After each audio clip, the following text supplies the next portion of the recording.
What a terrific story I find this to be. This is recalling that time when God gave people a purpose and a mission and something very meaningful to do for God. It's a story of God's people long ago building the tabernacle, making a visible, tangible, mobile, sacred dwelling place for God. We might recall the story leading up to this time. Long ago, God appointed Moses to lead the Israelites out of Egyptian slavery into the wilderness toward a life of freedom. And God desired a life where the only thing in which people would be held captive would be hearts captivated to love God with their all, their heart and soul and mind and strength. God's people then were learning how to trust God and how to live in community with one another. So a few things in this story might speak to us today. One of the things we might consider is that we see in this story the human need to be part of something good. We see in this story how God blesses people with good work to do. It's interesting to note that this story of God's command to build the tabernacle comes soon after the story of the golden calf incident. You might recall that. The time when Moses was on the mountain for 40 days with God, and while Moses was away, the community grew restless. They became anxious. They became distracted, and they began to wonder, would Moses be back? Had he deserted them? It didn't take long for people to busy themselves with idol worship, turning away from God. We are wired to do good. We are wired for good. And if we lose sight of that, we can get ourselves into trouble, right? At our board retreat this weekend, our theme was enlarging the circle, the ripple effect. And we considered how our thoughts and our attitudes, our words and our actions, the choices we make an impact, both potential for positive and negative. And the church, we are to posture ourselves to be agents of Christ's love, to allow his way and his love to radiate in and through our lives into the world. We're called to cause a stir, but not to cause trouble. It's to cause a stir for the good and the love of Christ. When God commanded them to build the tabernacle, God gave people meaningful, purposeful work to do, work for God. And we see the response in this story. There seems to be such joy when we know that we are serving in meaningful, purposeful ways. There's an energy, there's a nerve, there is a boldness, it seems, in carrying out God's mission. Have you ever experienced that? Have you seen that in others? Or perhaps you've known it in yourself. God blesses us with good work to do. So that's one thing we might find meaningful in this story. Another thing that might occur to us is this overwhelming response of people. The posture of people's will, the inclination of their hearts. I get kind of excited every time I read this story in the Bible. It says, I don't know if you caught this, everyone whose heart was roused.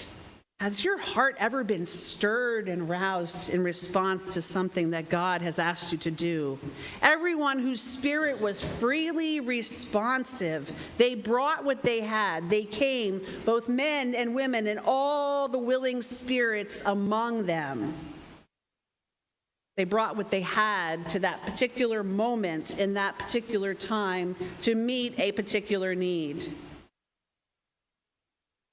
We can't help but wonder, why were they so willing? Why such a generous outpouring?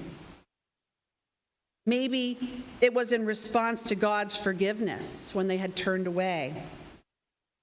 Maybe it was because they remembered God's faithfulness. God had provided a way out of captivity. God had provided manna in the wilderness. God had provided water from a rock. This is part of their story. So maybe it was easy for people then to see everything they had, God had provided. Have you ever experienced God providing what was needed for you or for a loved one or in a certain situation? Have you ever experienced that sense of God's provision that moved you to gratitude? God is faithful. Some people then had stuff to bring, right? Others had skills to bring. They were eager to get started and engage in the work that God had asked them to do. God gave for them this work of creating a space, a visible, tangible, mobile, sacred dwelling place where God's presence could be known without a doubt. We come to this day when we install our joint board members, leaders of the church, and when we install our student pastor, and this is a day to recognize God has given the church, God has given us a mission, good work to do.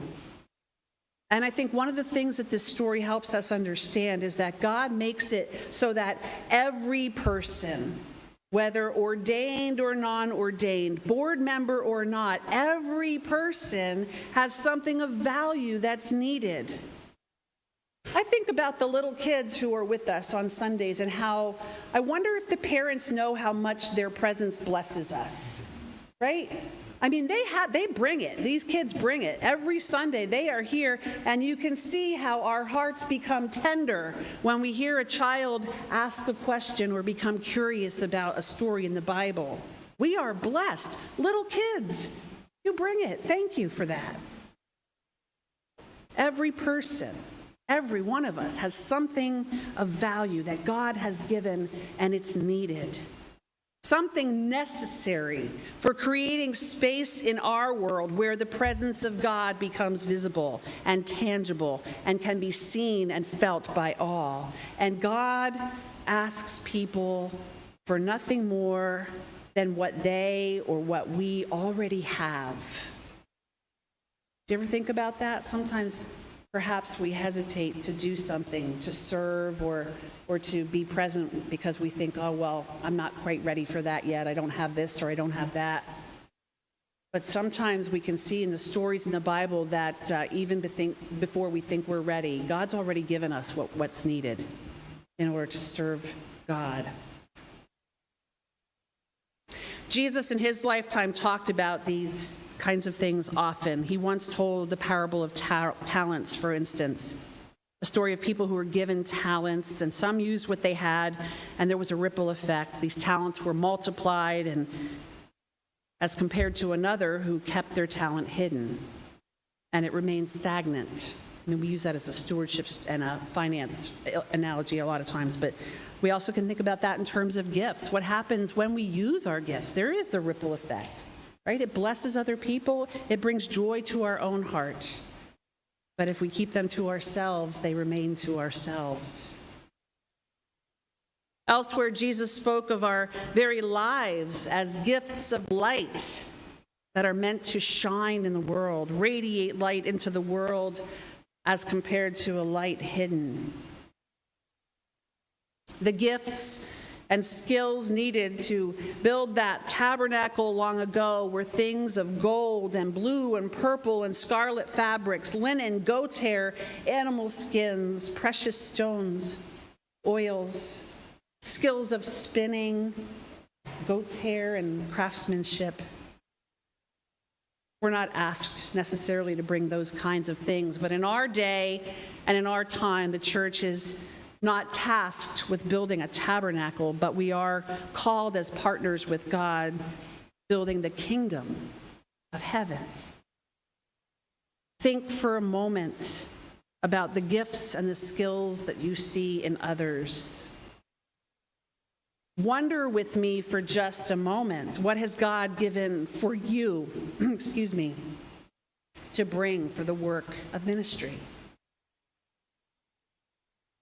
Our reading for today ends with this idea that for that particular mission and that moment in time, God's people had all that they needed, more than enough to do what God asked them to do.